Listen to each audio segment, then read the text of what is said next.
Caros amigos, bem-vindos a mais um episódio de Hoje no Mundo Militar. Neste vídeo falaremos sobre uma recente declaração de Vladimir Putin, que informou que perto de 700 mil soldados russos estão destacados agora na Ucrânia, um número que, segundo o Kremlin, poderá chegar em breve a 1 milhão.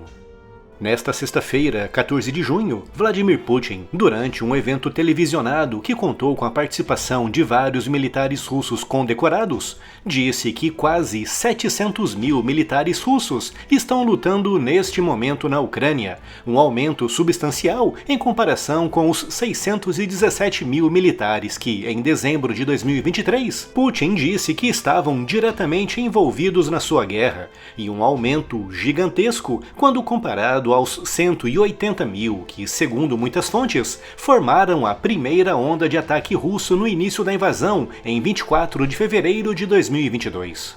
Esse contingente de 700 mil soldados russos na linha de frente converte aquela guerra em um dos maiores conflitos das últimas décadas em todo o mundo. Só em termos de comparação, no auge da intervenção dos Estados Unidos na Guerra do Vietnã, Washington manteve naquele teatro de operações um número nunca superior aos 540 mil soldados. E no caso específico da Rússia, durante a invasão soviética do Afeganistão nos anos 80, Moscou nunca manteve mais do que 120 mil soldados no terreno. Mas o que esse contingente de 700 mil russos na Ucrânia realmente mostra sobre o atual estado do conflito? E como é que a Rússia está conseguindo manter um contingente assim tão elevado de combatentes na linha de frente? Pode parecer algo bastante óbvio de se dizer, mas é importante reforçar muito esse ponto. As guerras são eventos realmente muito caros, e é um custo que aumenta exponencialmente conforme vai aumentando o número de soldados e veículos diretamente envolvidos. É importante também salientar a dupla natureza desse custo. Há o custo direto, que envolve o esforço para manter os soldados vestidos, alimentados, hidratados, armados e de boa saúde no campo de batalha, uma área habitualmente muito insalubre e, obviamente, muito perigosa. Os veículos e aeronaves também representam uma grande parcela desse custo, pois precisam ter combustível e peças sobressalentes à disposição para poderem ser operadas diariamente em condições terrivelmente duras e desafiadoras, tanto para homens como para máquinas. Por isso, o custo estimado para manter 700 mil soldados na linha de frente, em combate ativo, apoiados por milhares de veículos de transporte, de combate e aeronaves, oscila, segundo algumas fontes, entre os 700 e os 800 milhões de dólares por dia, ou seja, quase $1 bilhão por dia, para se manter uma força de 700 mil soldados na guerra. Mas há também os custos indiretos. Os soldados russos que estão na guerra são jovens em idade economicamente ativa, geralmente homens entre os 20 e os 45 anos que, para estarem ali invadindo a Ucrânia, foram retirados dos seus negócios e empregos, muitos deles do setor privado. Considerando que cerca de 40% da população russa trabalha para o Estado, do contingente de 700 mil soldados, pelo menos 420 mil foram retirados de empregos do setor privado, convertendo-os em 420 mil novos funcionários públicos que precisam ser mantidos pelo Estado russo, aumentando, obviamente, o custo do Estado para funcionar. A forma que Putin encontrou para manter uma força de combate assim tão gigantesca e para gerir um custo direto diário de quase $1 bilhão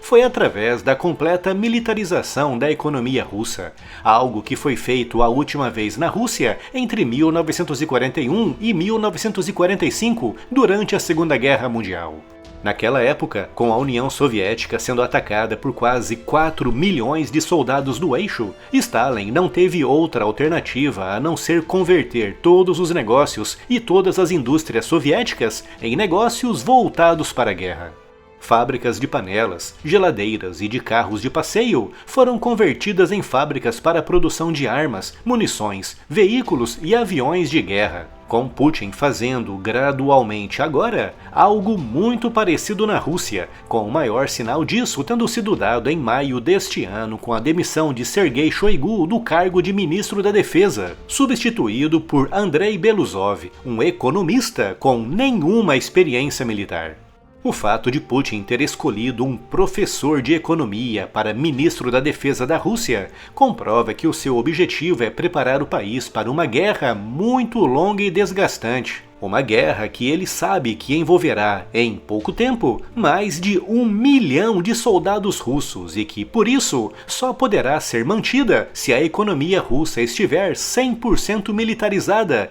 tal como fez Stalin nos anos 40. A militarização da economia não é algo que um líder faz de ânimo leve, já que gera um grande impacto na sociedade no médio e longo prazo, com itens como televisões, geladeiras e até mesmo carros de passeio, deixando gradualmente de estar disponíveis para a população.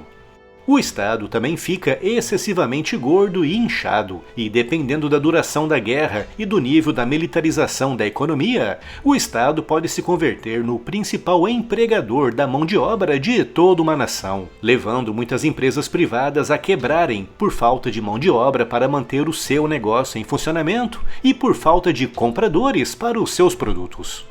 Mas, no curto prazo, a militarização da economia de um país em guerra é muito positiva, e é isso que estamos vendo agora na Rússia, com o desemprego em níveis mínimos e com a economia crescendo. Mas, como falei, no médio e longo prazo, conforme a guerra vai se arrastando e a economia vai sendo cada vez mais estatizada e militarizada, o impacto vai sendo progressivamente mais negativo, com o processo de desmilitarização da economia se tornando também cada vez mais difícil, pois envolverá o retorno de centenas de milhares de pessoas para uma vida civil pós-militarização, na qual muitas indústrias e serviços simplesmente deixaram de existir durante a fase de militarização da economia.